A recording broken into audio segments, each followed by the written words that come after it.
Grüßt euch. Heute legen wir euch mal unsere Fahrradhalterung näher, die als Klemmer bekannt ist, beziehungsweise einige werden es kennen.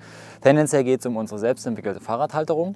Das Ganze habe ich jetzt nochmal überarbeitet, damit es noch flexibler wird für all diejenigen, die es vielleicht noch verwenden wollen. Hauptsächlicher Grund natürlich war, dass es bei uns einfach der flexible Bedarf da ist. Und mittlerweile hat es doch mal einen ganz guten Anklang gefunden. Ihr könnt die ab sofort mit Hülsen adaptieren. Das heißt, der Grundblock dieser Fahrradhalterung bleibt immer derselbe.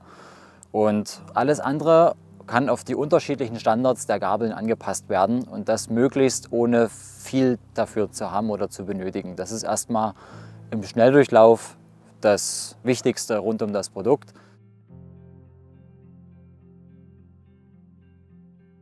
Grundsätzlich ist es wirklich sehr simpel aufgebaut. Das heißt, ihr habt einen Grundblock. Das wäre jetzt der. Die gibt es seit neuestem auch in Farbe. Dazu kommen wir später. Da setzt ihr die verschiedenen Hülsen rein. Je nachdem, welche ihr jetzt habt. Zum Beispiel 20 x 110 werden einfach bloß reingesteckt. Und ihr habt die passende Breite. Also in dem Fall wirklich 20 mm Steckachse, 110 in der Breite. Und das halt für jede Hülse. Für manche Gabeln ist es vonnöten, dass ihr unter diesen Grundblock, wenn ihr den jetzt quasi bloß so montieren würdet, was drunter bauen müsst, weil eben die Versteller für Zugstufen teilweise sehr weit rauskommen. Bei vielen Gabeln mittlerweile ist es allerdings so, dass man es eigentlich nicht mehr braucht. Warum eigentlich?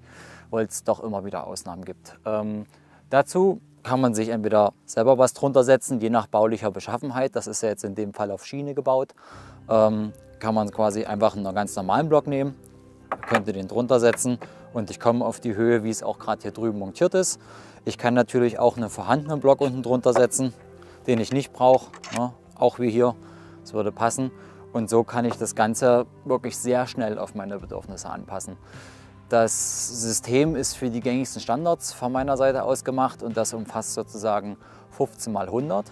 Dann haben wir 15 x 110, was die meisten Mountainbikes heutzutage haben. 20 x 110 kommt in der Regel nur noch beim DH vor, mit wenigen Ausnahmen alter Gabeln. Und im Gravel-Bereich für die schmaleren Steckachsen 12 x 100. Das sind die gängigen Standards, die es aktuell dafür gibt. Und mehr werden es auch nicht werden, es sei denn, es kommt ein neuer Gabelstandard mal wieder.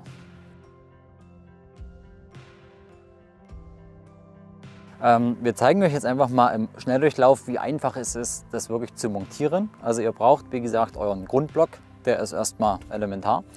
Dann setzt ihr den auf euer Fahrzeugboden oder wo auch immer ihr das baut. In dem Fall ist es eine Aluminium-Nude-Profilschiene. Dort kommt das Ding hoch, schraubt es sozusagen fest. Wie gesagt, hier ist es mit Hammermuttern in der Nude-Profilschiene versenkt und schon ist das Ding wirklich fest. Dann setzt ihr die passenden Hülsen ein, in dem Fall 15 x 110 für die gängigsten Enduro-Gabel. Und jetzt braucht ihr eigentlich nur noch ein Fahrrad. Super, kennt ihr den noch? Ich habe den schon ewig nicht mehr gesehen. Aber aufmerksame Beobachter werden feststellen, dass es der CEO der Lane 6 Riders war. So, dann kommt das Ganze nur noch da drauf. Achse vorne rein. Und dann festziehen, fertig.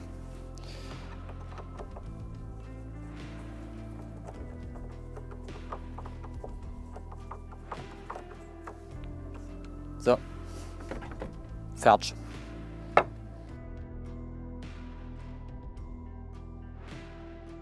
Ja, montieren kann das jeder, wie er möchte. Das war mir oder uns wichtig. Man kann aber natürlich, das wird oft gefragt, eine Aluminium-Nude-Profilschiene nehmen, die werden wir euch mal verlinken oder beziehungsweise alles dazu wird verlinkt sein, was man bräuchte für die Montageoption.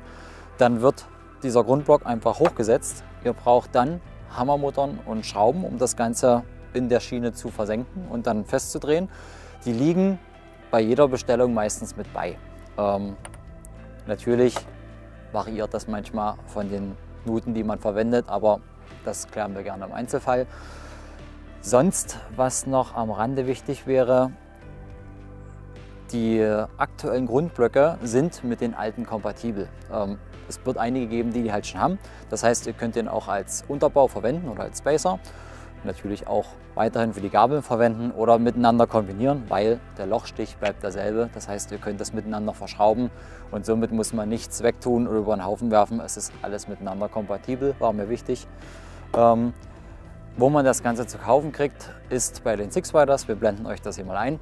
Da könnt ihr drauf gehen. In der Regel wird das als individuelle Anfrage gestellt, da jeder das anders baut. Es gibt dort keine feste Vorgabe. Und somit wünsche ich euch viel Spaß beim Schauen. Ich hoffe, das Video war hilfreich und vielen Dank für die Aufmerksamkeit. War das professionell, alter Schwede!